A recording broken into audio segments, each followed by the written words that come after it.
We want to welcome you to the grand opening of the James S. McDonald USO. This USO has been renovated several times since 1981. This renovation started in mid-March and was headed by Ron Capak, who's one of our USO board members, and under his direction we completed the renovation in less than 2 months. Of course, none of this would have been happening without the fundraising effort and generosity of Marc Bulger from the Rams and Dave Glover from 97.1 Talk FM radio.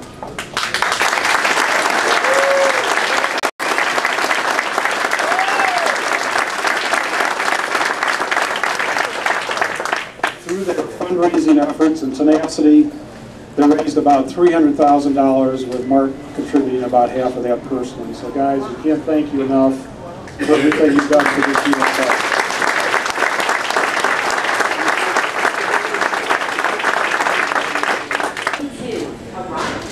Well, never let it be said again that nothing good comes from drinking beer in the basement, because that's how this whole thing happened.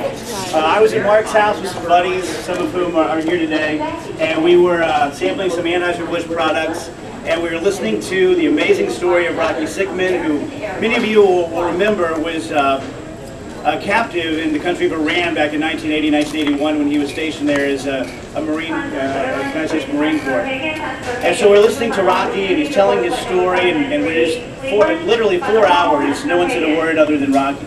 And the guys left, and Marc and I were there, and Marc said, you know, we need to do something for the troops. I said, have you ever been to the USO at Lambert? And I said, I've walked by it 1,000 times, I've never been in. He said, you know, it's nice, but it's not nice enough. And Marc and I are very fortunate that when we fly, if a flight's delayed, or if we just, you know, we want to go up and have a sandwich or a beer, we can go to a frequent flyer club and enjoy a plasma screen and leather couches and things like that. And we said to each other, how ridiculous is that two guys who've never served, who just have these sort of freakish abilities to, you know, throw a football or, you know, be funny on the air. And here are men and women who are going to literally lay their lives on the line for us.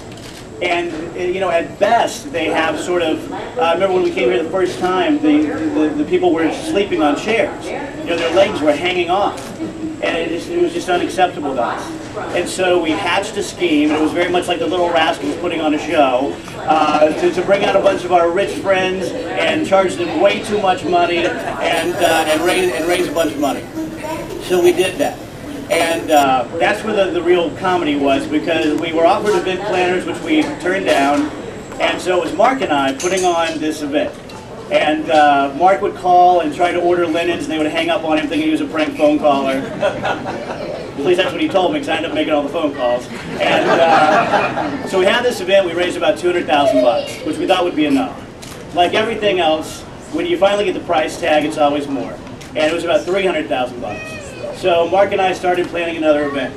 And he went to Mexico, and about halfway through planning the event, I get a text from him saying, you know what, hold up, I'm just going to write a check for $100,000. So,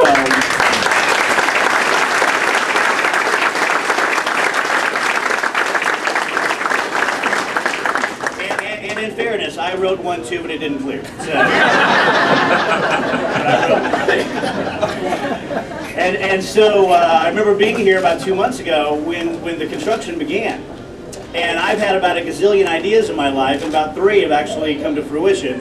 And so walking in and seeing guys in hard hats with hammers, it just blew me away. It's like, oh my God, this is really happening.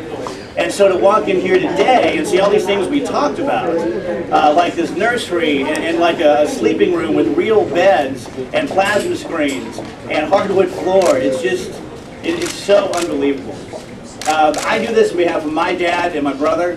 I know Marc has people who he does it on behalf of, but there's nothing that's too much for the men and women in uniform, and that's exactly why we're here.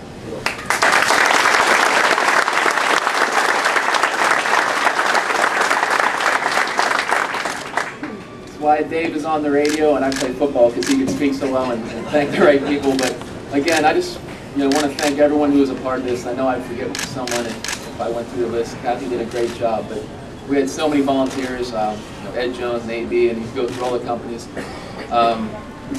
Again, the reason we're here is because because of the men and women in uniform. Let's not forget that. This isn't about myself. This isn't about Dave.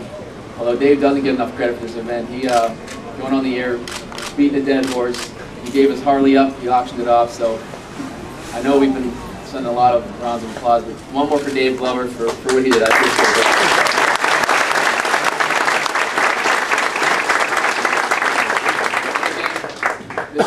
This is for the military, just to maybe give them, if it's 2 minutes, 1 hour, 2 days, just a little bit of peace at home before they go out and protect us. And just thank you, and this is our little gift, and hopefully it makes their time a little bit better. So thank you, everyone. Thank you.